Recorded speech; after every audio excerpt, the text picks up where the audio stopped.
Mysterious structures appeared all over the world. People called it the Tower of Nightmares. Just then, the tower invited people inside. These people were given the blessing of the interface system, which enables them to obtain items and skills like in a game. However, they later realized that it was not a game. A tower impact occurs, and monsters overflow outside the tower, destroying everything and annihilating a third of the world's population. Those in the tower had no choice but to watch it happen. They are convinced to climb the tower to save the world. With their unique powers and qualifications, they are the last hope to stop the annihilation of humanity. While raiding the tower, they manage to find a stone. The stone lets the user travel back to the past while retaining current memories. The Tower Walker's captain, Wang Yinchan, uses it. A bright light shines and he disappears. The rest are curious about what will happen now. An ex-professor, Sakamoto, explains that the captain returned to the past, but because a part of the timeline got split up, they won't be able to meet again. He further explains, using prominent scientific theories, that another world is created. The tower's items never lie and exceed the common sense of humanity. Just then, a second tower impact happened. The walkers now have two choices. Will they use the stone to return to the past? Or will they remain in the tower and die? Most of the walkers decided to use the stone. However, there are still walkers who challenge the tower. The return stone did not tempt them. They were humanity's Suicide Squad. The walkers raided a boss monster. Yunwan calls out to Jaewon. The two initiate a combination attack and manage to kill the boss monster. Fortunately, no one on the team died, only injuries were sustained. They might reach the tower's final floor. They notice the boss monster's drop, a stronger sword that can help them clear the tower. However, on the 98th floor, Jaewon was the only one left. His team is dead. He was smacked by the boss monster, almost killing him.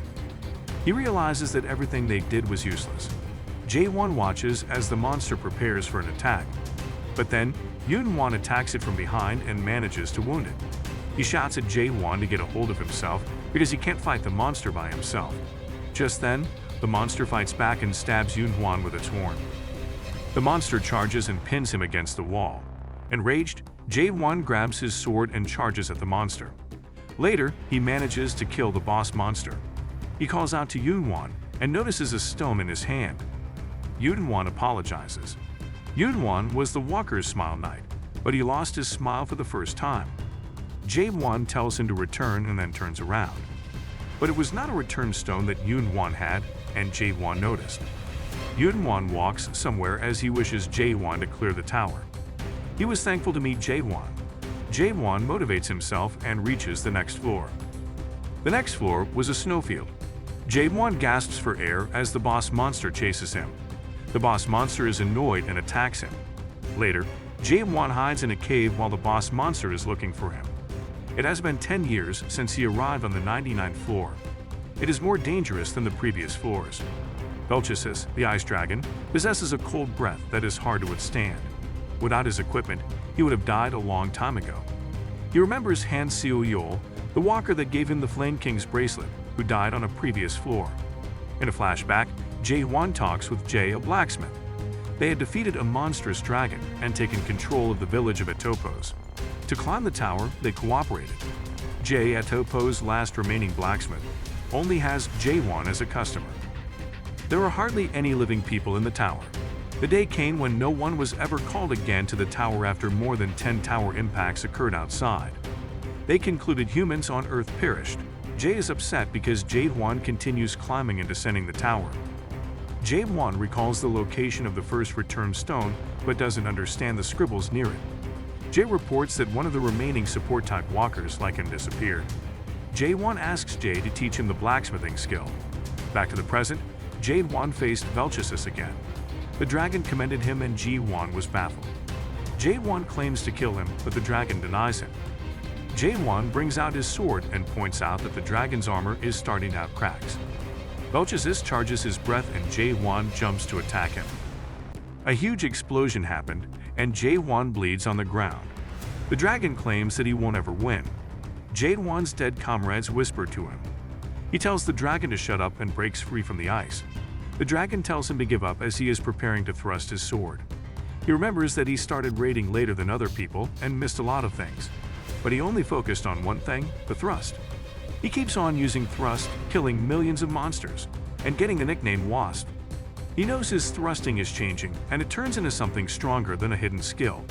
It doesn't consume spirit power because it is not a skill. Belchicus is going to blow him away, but he notices a white light pointing at the dragon. He realized something and thrust as hard as he could, damaging the dragon's eyes and chin. Belchicus flies and launches multiple breaths while midair. Jade Wand dodges as he realizes that he can't win. Belchicus traps him and calls him unfortunate. The dragon also mentions the Mayor's Stone tricking the humans.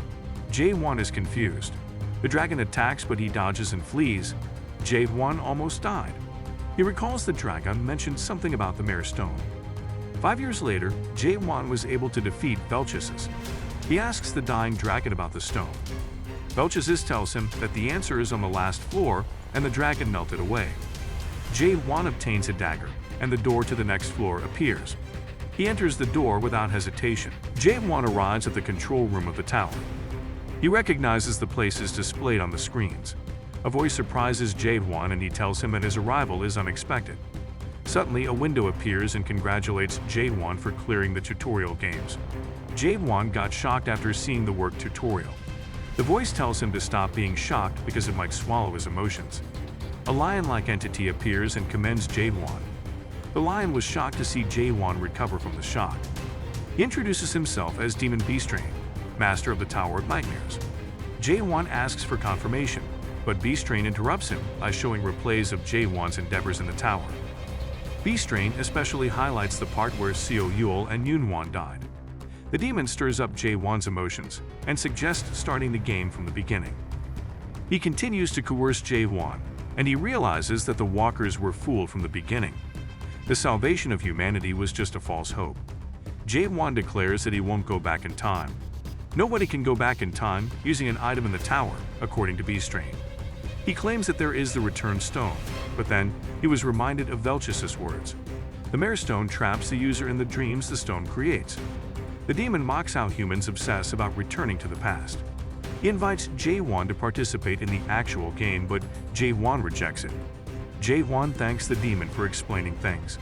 He claims that he already entered the mayor's dream because the tower itself is the mayor. In this dream, he'll hunt Beastrain and go to the next floor. Beastrain says that there is no next floor. The demon asks if the rewards were insufficient, and Jade Wand attacks him. The demon asks what Jade Wand wants, but he claims that he doesn't need anything. Beastrain offers Jade Wand to return to the original world. It also claims that there is no such thing as the tower impact and shows a live feed from Earth. Humanity is fine, and everyone is alive. Beastrain forgot one thing, and he shows a scene from a hospital. It was Jade Wand in a hospital bed, where only 1 month passed even though it had been decades in the tower. Beastrain claims that Jade Wand won't be able to win against him because of the gap between a human and dragon. Jade Wand, on the other hand, is relieved because he has previously hunted a dragon. They then attack each other. Moving forward, Jade Wand enters the blacksmith's workshop to repair his equipment. He challenged Beastrain multiple times, but he still couldn't leave a scratch on the demon. He also realized that Beastrain doesn't have killing intent. It turns out that Jade Wand is a product that Beastrain needs to sell. He is a cultivator using a tower to filter the best products. The products then begin to grow in the real game. Beastrain is frustrated with how hard-headed Jade Wand is. He then thought of killing him, but that would damage Jade Wand's soul, making the harvesters mad. He needs to sell Jade Wand so he can pay his loans. Just then, Jade Wand came back to attack him. Beastrain tells Jade Wand to listen to him. Frustrated, he slams Jade Wand to the ground and asks him what he really wants. Jade Wand wants to hunt him, but that enrages the demon more. Jade Wand actually made Beastrain mad on purpose. A bit later, Beastrain says that the universe is not only made with one dimension and Jade Wand knows it. He later explains further about the main dimension called the Almighty Land and its alterations. The Tower of Nightmares was made to make walkers raise their status so they can adapt to the Almighty Land. Demons like him are supporting the game. He also mentions that Earth was only chosen by chance. Jade Wand asks him why someone like Beastrain is operating the tower. The demon panics and makes up reasons. The demon panics further as he receives messages about the harvest. Jade Wand doesn't believe in the demon's words.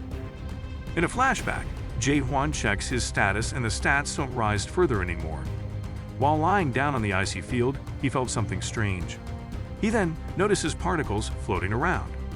These are the essence of this world, and he understood it. Back to the present, he asks about the monarchs. Beastrain explains that they are rulers, and the ones who cleared the real game are invited to join their forces. Beastrain explains further to convince Jae-won like an insurance salesperson. Jae-won then declares that he will leave after 10 days. 9 days have passed, and Jae-won is still training, making Beastrain frustrated. He was also deceived by the mayors to buy the tower. The tower was an old model that doesn't end without the consent of the product. He realizes it is a sin to be poor, but he is thankful that things will end tomorrow. The next day, Beastrain gave Jae-won the necessary information before going to the real game. The demon asks him to press the accept button, but Jae-won attacks him instead. Jae-won claims that he will hunt him now. After seeing the particles, Jae-won's motions became unstable, but a certain sense awakened. He slices the demon's arm and realizes it was the sense of being alive. Beastrain summons a breeding plan to immobilize Jae-won. Beastrain gets tired of Jae-won's struggles and explains that the tower is programmed to automatically end 100 days after the tutorial is cleared. Jae-won started talking about Beastrain's personal information. Beastrain gets surprised and Jae-won just smirks. He cuts his way out of the vines and slices the demon's arm for real. The demon is surprised and calls him an overload adapter. Jae-won was able to pierce through understanding. Beastrain removes his restrictions and charges toward Jae-won. He attacks Jae-won and claims that he can't be defeated. Jae-won thinks that it is his end, but he holds onto a dagger. He attacks Beastrain with it. As it reaches 10 billion, a white light shows up and Jae-won thrusts forward his blade. Beastrain realizes that Jae-won is not adapting anymore, but he is awakening. Beastrain degrades into a smaller form and Jae-won claims that humans are not his products. Jae-won will no longer follow the scenario they made and he will destroy the tower. He will keep going further and destroy the world that they had made. A window shows Jae-won's information in all question marks. Beastrain claims there are no further levels, but Jae-won denies him. In a flashback, Jae-won went through the different scribbles inside the tower, which claims that the tower is just the roof. He believes that there is a trunk above. He then breaks the ceiling as Beastrain shouts. Pieces of the ceiling fell as the tower system suddenly showed errors and didn't recognize Jae-won as a walker. The tower ended the tutorial game. After that, Jae-won arrives in a different environment, claiming he found it. Did Jae-won really arrive in the Almighty Land? Let us know if you want a part 2 in the comment section. Don't forget to like this video and subscribe to our channel. See you guys in the next video.